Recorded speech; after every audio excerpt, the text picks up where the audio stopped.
going on, you guys? Give me a second. I'm trying to share something. I don't know what the heck I'm doing. Ryan's got me doing tech stuff, and I ain't worth the crap. All right, Ryan, I think I messed it up really good. What's going on, you guys? About 5 minutes late. Sorry, it's Ryan's fault. Wanted to talk to you about a couple of things. We'll talk about the gun ban first. By day after tomorrow, we have to file our motion to reconsider.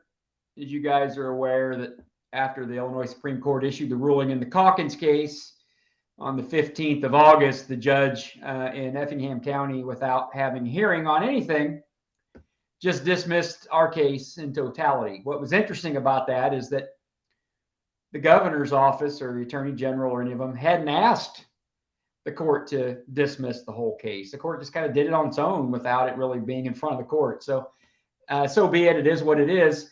We're going to file a motion to reconsider. What the motion to reconsider is going to say in English is that, you know, just because Calkins lost doesn't mean that we lose, because the Supreme Court said that Calkins lost because he failed to prove to the court that he or the plaintiffs in that case were what's called similarly situated. We're the same as the exempt person. So if you're going to exempt them out, you have to exempt us out, right? So you have to do a comparison of why are you like them? Because if you're like them, you have to be treated like them. And what they said in English is that Mr. Calkins, sorry, I'm eating my ice cream. It's gone now. Mr. Calkins did not meet his burden of proof. Those are Yasos, by the way. They're really good. They're only 100 calories. Thank you. Sorry about that. Mr. Calkins didn't prove to the court that he was the same as some of the exempt persons. Does it make sense? So what can we do about that? We have to convince the court, either this court at the trial level or the appellate court or maybe even the Supreme Court. We have to convince them that we are no different than the exempt persons. In some fashion, we have to prove that, okay? So there's a couple of different ways to do that. Now, keep in mind, we were trying to engage in discovery when our case got dismissed, which was always the plan of the governor's office and the attorney general's office. As you're aware, they wanted to use the Calkins case to get a ruling in their favor and come back and then try to dismiss our case without giving us the chance to do discovery. And to that extent, so far, they've been successful. So our job is to get back in front of the court and say, wait a second, we still get a bite at the apple. Let us do discovery. Well, we got to have a little bit of something to get us in the door. So that's what we have. And I'm going to kind of explain to you what we got, because it's no secret. You know, sometimes some of you guys say, well, Tom, are you telling them what we're doing? I already know what we're doing, right? There's no secrets in a courtroom, and they can't stop us from doing what we're doing. So there's one of the plaintiffs in our case. His name is Kirk Allen from the Edgar County Watchdogs, who sent a FOIA request here a little while back. And that FOIA request asked for some information from the Illinois Department of Corrections about prison wardens. As you're all aware, prison wardens are a specific category of exempt persons. So, and according to, again, the governor and the attorney general and all them, well, the reason that they're exempt and we give them special treatment is because of their specific and specified training with these types of weapons, right? These specific types of weapons that have been banned. And you guys get all frazzled up when I use the term assault weapon. You know what I mean, right? So they have specific training in these assault weapons. And since they have that, they're able to be exempted out. Okay. So what we did through Mr. Allen is we sent a FOIA request. A FOIA request and said, give us all the training records for prison wardens. I got them right here. All of the training records for 22. Remember that word or that number. 22 prison wardens. Here they are, and it's public record. I'm not showing you people's private information here. And if you look, you can see in there every one of the prison wardens, according to the Illinois Department of Corrections, what location they're at, when they were appointed to this position, what type of training do they have and when, etc. There's 22 of them. Let's just pick the first one, for example. Again, I'm just picking a person's name. Joliet is the location. Dr. Catherine Larry. She's a warden. She was appointed on 2/16/2020. Her last training was 3/1 of 23. She was trained on a handgun. Now, if you look at the documents here, again, that I have for all of them, she's trained on a 9mm pistol with a 4-inch barrel. Training on the banned type of weapons? 0. No training whatsoever on an AR platform. The assault weapons. Go through all 22 of them. I keep picking right back up. All 22 prison wardens who have been exempt according to the Illinois Supreme Court, because the governor and the attorney general said, oh, it's their advanced training that they have on these weapons. They don't have a damn thing. Nothing. All 22, every prison warden in the state of Illinois. Now look at their training dates here, guys, where they got their training. March 1st, 23. April 17th, 23. 7/10/23. That's all when? That's all after this law was passed in January, right? It's all after it was passed. So even after they passed the law and said all of these prison wardens are exempt, and they're all exempt because of their specialized training with these types of weapons, they go get training with a 9mm handgun. They don't have any training with these weapons. Absolutely ridiculous. Why is that important? It's important because we need to provide some amount of evidence to the court that we, as just citizens who are lawfully able to have a weapon, are similarly situated to these persons as it relates to the banned weapons. So as it relates to a banned weapon, we can assume a citizen that just has a FOID card, don't have a FOID card, but they're lawfully able to own a weapon because they're not a convicted felon, etc. We just say, what training do they have with an AR platform that's in front of the court? Nothing. We're okay with that. Nothing. Now, maybe some do. We know some do, but we don't worry about that in this conversation.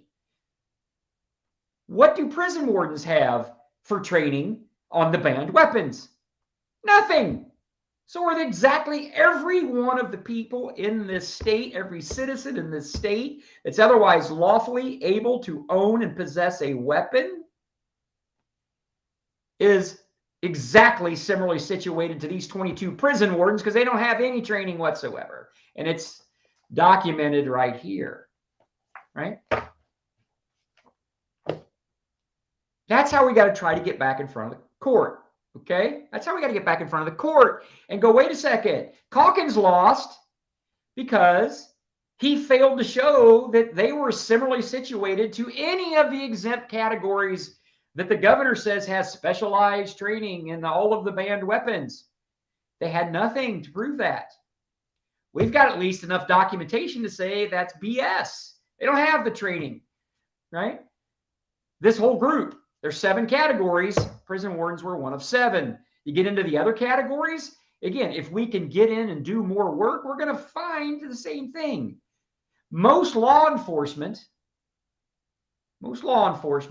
we know, are trained with a handgun and or a shotgun.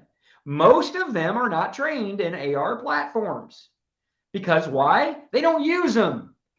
Right? They're not on SWAT. They're not on special teams. They're just, again, say a patrol cop, or again, you get in the county where I'm at around here, in the smaller counties, they're all got handguns. They all got, many times shotguns. They're not walking around with AR-15 platforms. So they're not trained in them because they don't need to be trained in anything they're not going to use. So I guarantee you, I know I don't have the evidence yet because they've been keeping us out of the evidence. They don't want us in the evidence, guys. That a lot of law enforcement don't have any training as it relates to the banned weapons. And if you don't have training as it relates to the banned weapons, then you're the same as every other citizen in this state. Being trained on a handgun, I have a concealed carry. I'm trained on a handgun. I'm not in this case, as you know. I'm also a certified firearm safety instructor for the state of Illinois. I teach kids firearm safety, right? I guarantee you with 100% certainty, I'm likely more qualified from a training perspective than these 22 prison wardens, right? Think about all of our men and women in uniform. We have, I think, 600, give or take, retired military in this case, who are trained on, guess what they're trained on? They're actually trained on real assault weapons, not the pretend ones like we as citizens own, right? They're trained on fully automatic M4s, M16s, etc. But since they're retired,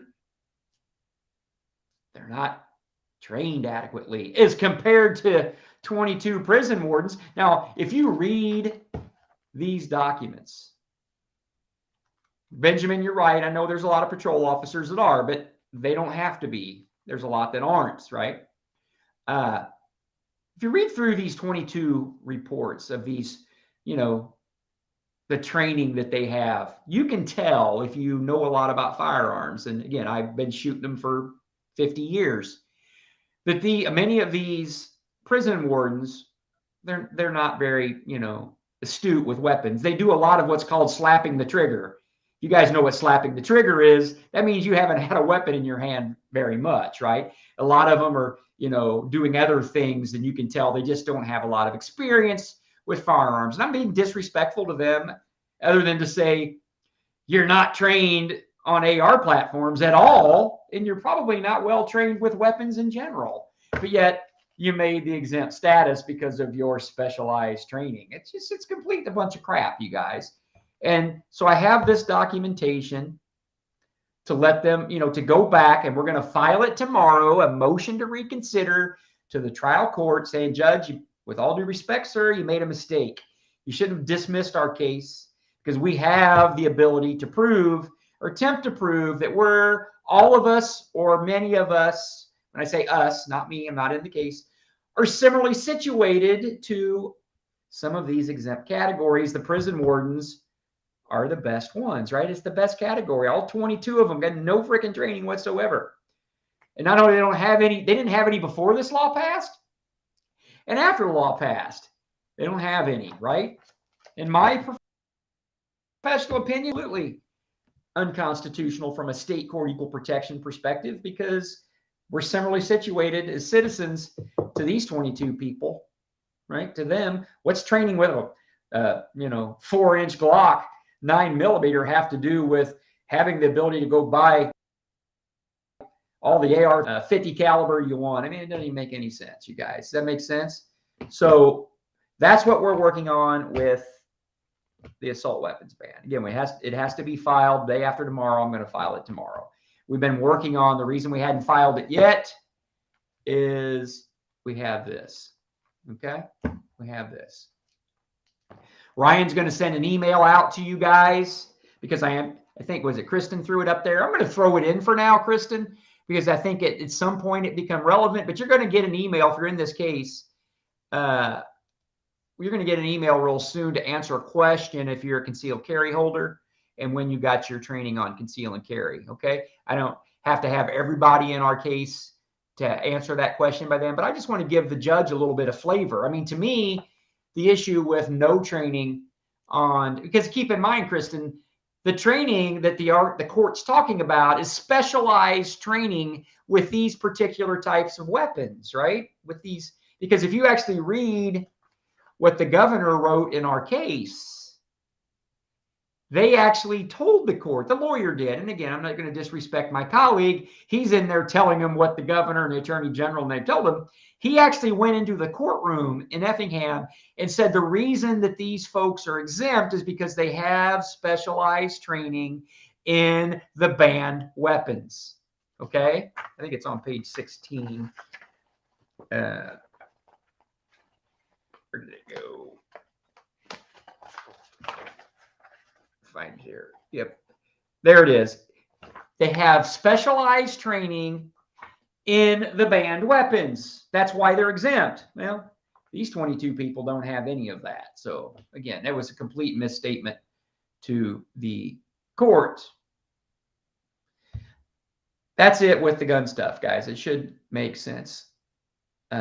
Melissa said I don't get emails from Ryan. We have to send them out, Melissa, in a very large fashion. So sometimes watch your spam or your junk mail, but you know, they'll go out to everybody at once. And again, if I don't catch everybody right now that responds to say, you know, yes, we are, you know, have a conceal and carry, it's not going to alter the outcome of what we're dealing with right now on an individual basis. It doesn't work that way. Okay. So that covers that. There's something else I've been wanting to talk to you guys about. I mean, it's more, I've been working on this a lot, and it has to do with our beloved state of Illinois. And in some fashion has to do with this gun issue that we're talking about. Just so bear with me a little bit, if you guys could. Give me, if you don't mind, 10 minutes of your time. In Illinois, we're dealing with this gun weapon ban. Not that long ago, we were dealing with COVID mandates, dealing with the cashless bail, whatever you want to call it, Safety Act. What do all of those things have in common? What do they have in common? You know what they have in common? Hello, Ronnie Quinn. What they have in common is that we have a legislature in Illinois that's run by Democrats and do whatever the hell they want, right? They do whatever they want. That is what we have in Illinois. That's what they have in New York, kind of. That's what they have in California. That's what they have in other states. But here in Illinois, it's where we live. That's what we got. Our legislature does whatever the hell they want. So what do we do about that? We can sit here and you guys can listen to Tom talk about the law all the time and how what they're doing is wrong. What does it change? Sometimes we win, sometimes we don't. But how do we really change it, right? We got to win freaking elections in Illinois. How do we win elections? I was doing a little presentation the other day with people. That's what I spend again. When I'm not working on these things for you guys, and I'm not working on my other clients' cases, I'm trying to figure out one thing. How do we win elections in Illinois, right? I don't care about winning an election in Illinois. For me, how do we win elections with Republican candidates that are inclined to not do this stupid crap that we're dealing with across the state? That's what I find right now in my life to be important. Now, there are other people that, for their own good reasons, they find it to be more important to talk about national politics. And that's okay. You can talk about, you know, U.S. Senate, U.S. House. What about hold on, let me read that one. That's a good question, Johnny. I'll get back to that later. Or even the presidential election. You know, we all of years when we as people were governed by kings, always looking at that leadership structure was important. So we find ourselves as citizens of this nation spending a lot of energy on the presidential race. Is it important? Absolutely, it's important. But ask yourself over the last few years, dealing with COVID, who impacted your life more? President or the governor? And a governor that had a state legislature that let him do whatever the hell he wanted. Who impacted your life more? How about your local politics, right? Your health department, stuff like that. Who impacted your life more? Your local politics impacts your life more, even though a lot of times we get all amped up about the big politics. So that's what I've been spending my time on, is state house races and state senate races. And you get some of these little chirping birds out there, they want to talk about that, about the presidential race. Why isn't Tom talking about the presidential race? I know two things to be true about the presidential race as I sit in my chair today. President Donald Trump's going to win the primary in the state of Illinois. And if you're a Trump supporter, that's great. If you're one of the other one supporters, think about what you want. President Trump's going to win in Illinois. And you know what else I know to be true? President Trump's not going to win the general election in Illinois. A Democrat's going to win the election in Illinois. There's nothing I can do about that. There's nothing you can do about that today or anytime between now and 2024. Okay? What can and what do I work on? I work on state stuff. I want to get people elected to the state Senate. I want to get people elected to the state House of Representatives. Because in the short term, if we can start winning some of those elections, maybe we can start doing some good for the people of Illinois. Okay. That's what I'm focusing on. So if you don't hear me talking about national politics and about the presidential race, it's not that I don't care. Of course I care. Of course I have an opinion. But it's because I'm prioritizing things on that I think we can have a real impact on.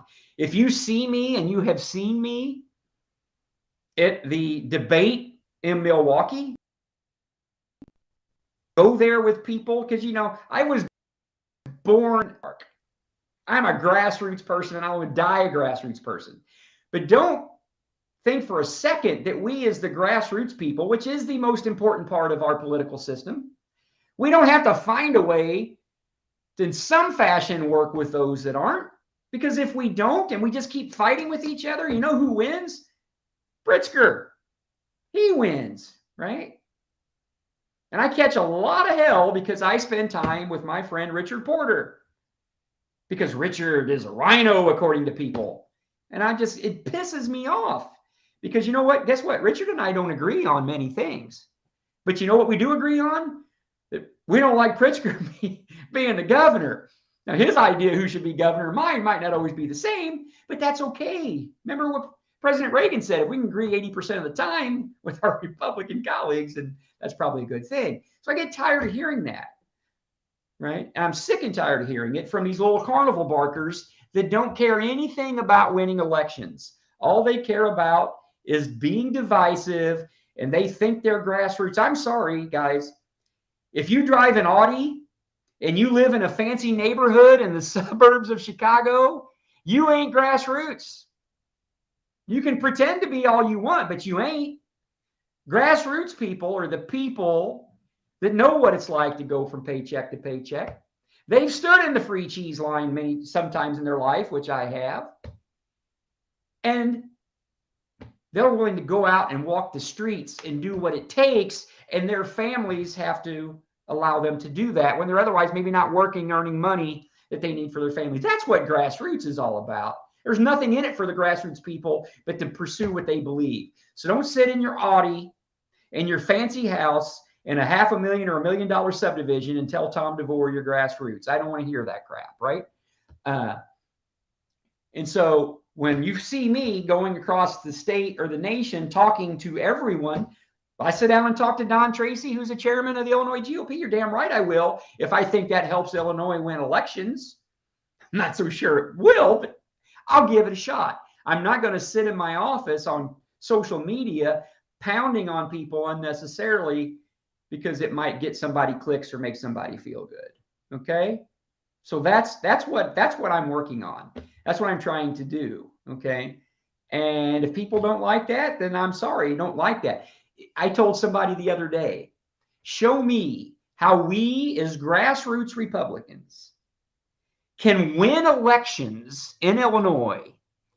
And to do that, we got to proverbially, and this is being philosophical, don't say, oh, Tom's going to be mean, burn the establishment structure to the ground. Give me the flame torch and just get out of my way, because I'll do it.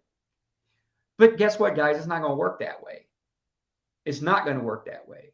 We have to, even if we don't always like each other, figure out how to come up with a solution that we're all headed in the same direction.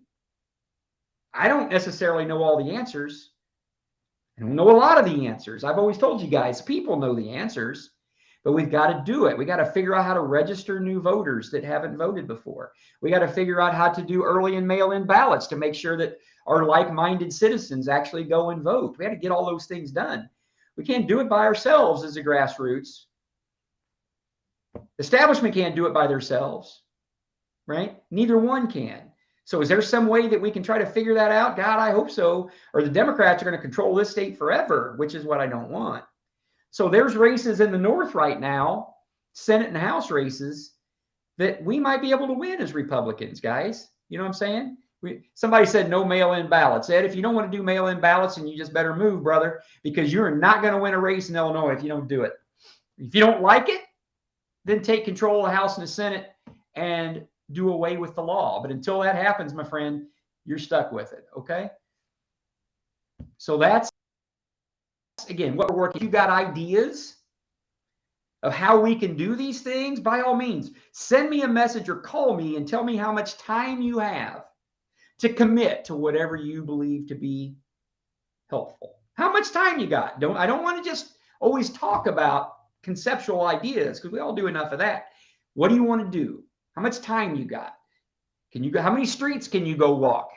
How many doors can you knock on? Right? That's what we're trying to work on, you guys. Okay? That's what we're trying to work on, because the Democrats are going to keep winning if we don't do that. And anybody that wants to help do that, anybody, I don't care, grassroots, rich, poor, establishment, if you want to figure out how to win an election, I want to talk to you. If you just want to bark and you want to holler at the other guy because he's not conservative enough, or he's not grassroots enough, or he's not, because the establishment does it too, you guys. When I go and I talk to them and they want to start barking at the grassroots, I'm the first one to go, nah, you stop that crap, because it's not helpful. We all got to figure out how to row in the right direction. You know what I'm saying? So I wanted to tell you about that. And you're not going to see me getting in the midst of the presidential election, right? Do I have who I like? Yeah. Do you know anything about me? You probably know who it is. But why would I start talking about that and then go up into a Senate district in the north trying to get everybody to work together? And then I have people that are upset because of my views on a race that we in Illinois can't influence. It just doesn't make any sense. And I'm not going to do it just to make some people feel good. If they don't like it, again, I'm repeating myself. I don't care. And if that means I can't help people in Illinois win elections, then it just have to be the way that it is. But I'd ask you to do that as we're moving forward here, because even we've got a lot of time left to try to help win some of these races in 24. What do you want to focus your energy on? If you want to focus your energy on some races in Illinois that we might be able to win, send me a message, please. Email me and tell me where you live in the state and that you're actually willing to help. Because if you are, I'll call you myself and tell you, let's work on it. If you just want to holler about what's going on, again, I can listen, but I can't help you. Because what's going on with President Trump and the way that they're trying to do the things to him is bullshit. It's absolute bullshit. Being prosecuted. I know that. The establishment structure in the United States, a Republican establishment that's sitting by silent and not speaking up, trying to defend President Trump because he is a Republican, is bullshit. I don't have a problem saying that, right? But that's got nothing to do with, we shouldn't be arguing about that as grassroots versus establishment. We should all be on the same page as that. But again, please, if you want to help win elections in Illinois, some Senate races and some House races, so we can start chipping away at not being vulnerable to every damn whim that Governor Pritzker wants to run through the General Assembly, send me a message and I've got something that you can work on with us. I promise you. And if you don't want to help me or the people that are helping me because I won't chime in and get all inflated and fighting about races we can't control, then with all due respect, I'm sorry, I'm not going to do that. Okay, let me see if I got any questions. Nathan? Yeah, Carla, please email Ryan, give me your name, where you live in the state, and I promise you, I would love nothing more than you to help us win these races, because that's all I care about. And I'm not running, right? I want people to run for office. I want primaries that the biggest issue that the establishment and I have together, and I'm fighting with them right now, is they want to control who makes it through the primary. It's bullshit. That's my favorite word tonight, if you can tell. Bullshit. Because you know who's best suited to determine who makes it through the primary? The people in that district. So just have a process. Yeah, I'll give you the recap, Jason, on the case in a second. So if we have a robust primary process that's fair, the people will pick who's best. Okay? The people will pick who's best. Putting your thumb on it because you think you know who's best for the people of Illinois didn't work real well for them in 2022, did it?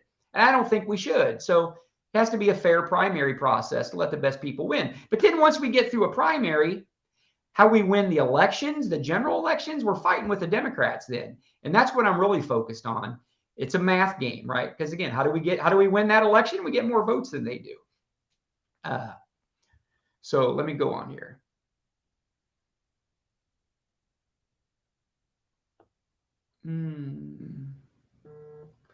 Wendy, there's a whole process on voter cleaning. Again, we can get to all of that stuff later. If you guys are interested, and I'm not going to start going through all of the concepts of again, winning these elections. It's a lot of it. Voter integrity is a part. Cleaning voter rolls is a part. Registering new people to vote is a part. Getting people that are already registered to vote that just aren't voting enough to vote. It's a huge complex, and there's not one size fits all solution. It depends on where we're at in the state, but those are all good questions. Okay.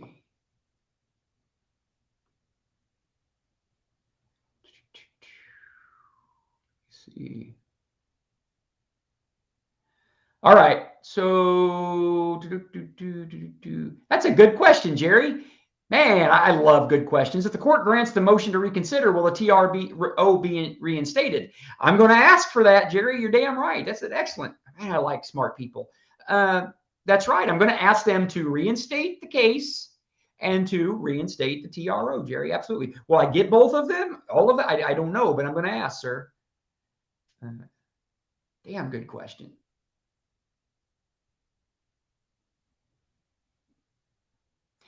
I want to speak to that, Lisa. The problem is if you say you're a Republican, you're labeled as a racist bigot. Who's labeling us?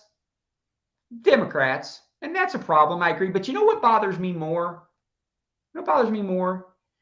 And I'm going to give you a hypothetical. If you are a Republican and you like, I don't know, pick one of them, Mike Pence. There's a lot of Republicans that are going to say you're a rhino, right? And then there's people that President Trump, all of a sudden now you might be a racist bigot, right? Or you're a MAGA or whatever. These are Republicans doing it to each other, right? And I understand the tension that's going on in our party right now because it's not just in Illinois. It's across this nation, that tension. And I understand it. And I've got a little bit of it inside me too, because as I told you, the fact that the establishment's not defending President Trump, even if the establishment doesn't want him as the candidate, whatever, but they're not defending, I think it's bullshit. But when I go and I'm trying to have conversation, I'm willing to not make that a top priority if my goal is to try to figure out how to win elections, right? We got to win these elections. But yeah, just the fighting that goes on in our own party, it's not always necessary. Most of the time, it's not necessary, and if there's sometimes a time within our own party to have an issue, then there is a time to have that issue. Like I said, last year when the party was in Illinois was trying to control who made it through the primaries, it was bullshit.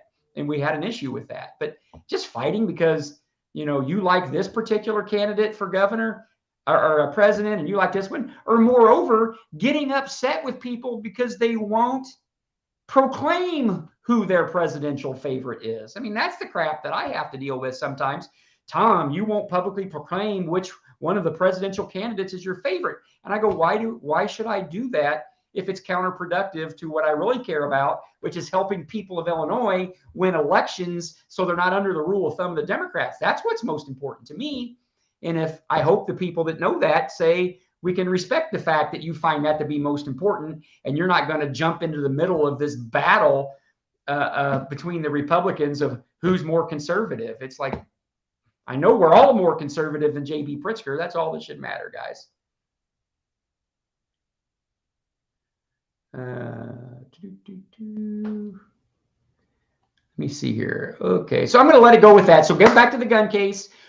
We're going to file our motion to reconsider tomorrow. We're going to attach some documents to the motion to reconsider telling the judge you shouldn't have dismissed our case because we have the right to try to prove that we are, in fact, all or in part similar to some of these exempt persons like the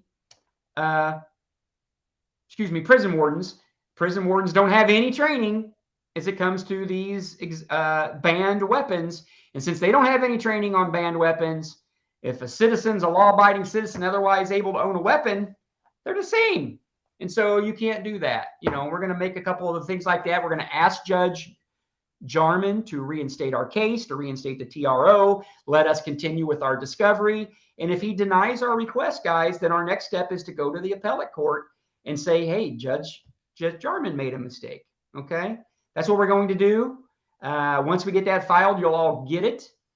And again, answer on the motion to reconsider, it might be 3-4 weeks, guys. Okay? It just depends. I promise you, as always, I'll keep you up to date every step of the way. As it relates to what else I talked to you guys about,